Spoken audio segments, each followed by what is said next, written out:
маалымат менен камсыз кылып, агартуучулук милдетти аткарууда телекызматкерлердин орду чоң. Бүгүн 4-чү бийлик өкүлдөрү болуп аталган массалык маалымат каражаттарынын телерадио тармагында эмгектенген кызматкерлер өздөрүнүн кесиптик майрамын белгилешүүдө. Түйшүктүү бул эмгекти аркалаган журналисттердин жасаган кызматтары туурасында кийинки материалда.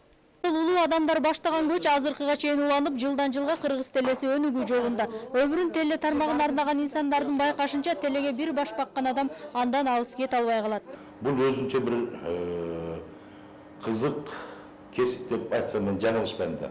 Анткени бул кесиптин баягы элибизде айтылгандай ысыгы да, суугу дагы, анан жакшы ошондой эле кыйын татаал жактары, сырлары бар да. Журналисттин баамында теленин ар дайым аброю бийик. Ошондуктан массалык маалымат каражаттарынын ичинде таасирдүү орунду ээлегени да бекеринен эмес. Теленин ошондой деңгээлге чыгуусуна ар бир кызматкердин төө көтөргүс жүгү бар. Айжамал кетти. Эфирдесиң. Саламатсыздарбы, урматтуу теле көрүүчүлөр, кутмандуу таңыңыздар менен. Режиссерлук жоопкерчилик бул биздин азыркы жумушубуз. Бул Кыргызстандын көзү деп койсок болот да.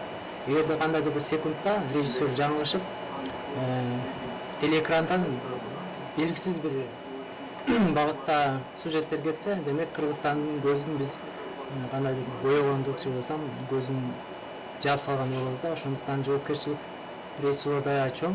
Эртеден кечке чейин жалаң эне тилибизде көрсөтүүлөрдү тартуулаган ЛТР каналынын эң эле өзгөчөлүгү мамлекеттик тилди туу тутканында. Ошондуктан бул каналда иштеген башка улуттун өкүлдөрү да нукура кыргызга айланып калышкан.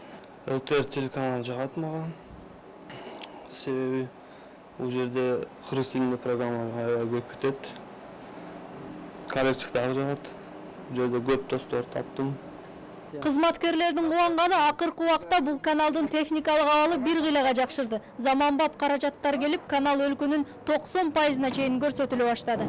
Вакыт тартыбы? Жакшы. Болот нормально.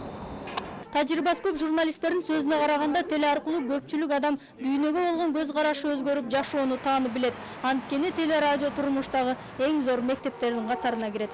Зинат Ибраимова, Акжал Айбашев, ЛТР жаңылыктары.